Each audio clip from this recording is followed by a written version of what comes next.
ভারতের পশ্চিমবঙ্গের একজন নেতা হুঙ্কার দেন বাংলাদেশের সীমান্ত অবরোধ করবেন।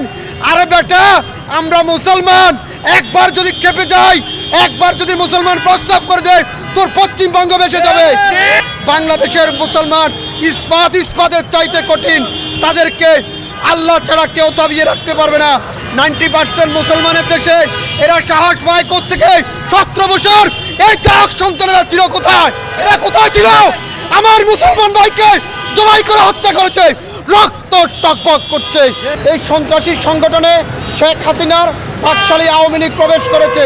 এই আওয়ামী লীগ আজকে 3 মাস শান্তিতে ঘুমিয়েছিল। কালকে থেকে আওয়ামী লীগ নিধন অভিযান নামবে। যারা গ্রামে গিয়েছেন শহর ছেড়ে, শহর থেকে আবার গ্রামে এসেছেন, গ্রাম থেকে শহরে গিয়েছেন, কারো আর রক্ষা নাই। কারণ বাবু গয়েশ্বর চন্দ্র রায়কে যখন হামলা করা হয়েছিল, তখন হিন্দুত্ববাদীরা কোথায় ছিল প্রতিবাদ করার জন্য? যখন বিশ্বজিৎকে হত্যা করা হয়েছিল আওয়ামী লীগের সময়, তখন হিন্দুত্ববাদীরা কোথায় ছিল? তখন ইসকনের প্রতিবাদ কোথায় ছিল?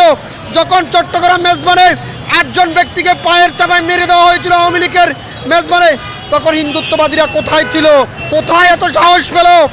জয় বাংলা স্লোগানের নামে 1971 সালের পরে বাংলাদেশে এই শ্রীরাম স্লোগান তারা আবিষ্কার করছে, তারা ইন্ধন দিচ্ছে।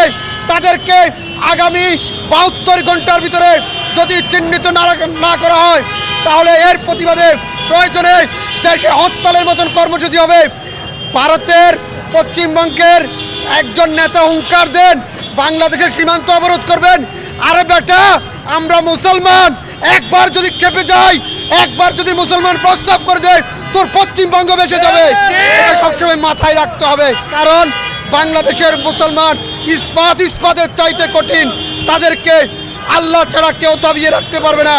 মনে করবেন না আমাদের সরলতাকে দুর্বলতা। এই সনাতন ধর্মাবলম্বীর ব্যানারে যারা আওয়ামী লীগ প্রবেশ করেছে, এই হিন্দুদেরকে পরিষ্কার করতে হবে, তারা এই আন্দোলনে নাই। আর যদি পরিষ্কার না করেন, আগামীকাল থেকে হিন্দু দোকানের সকল বেচা কিনা থেকে শুরু করে সকল পণ্যকে বয়কট করতে হবে। ইসকন হিন্দু এরা এত সাহস পায় কোত্থেকে? 90% মুসলমানের দেশে এরা সাহস পায় কোত্থেকে? 17 বছর এই চারক সন্তানেরা ছিল কোথায়? এরা কোথায় ছিল? আমার মুসলমান ভাইকে জবাই করে হত্যা করেছে, রক্ত টকবক করছে। আপনারা জেগে উঠতে হবে, ধৈর্য ধারণ করুন।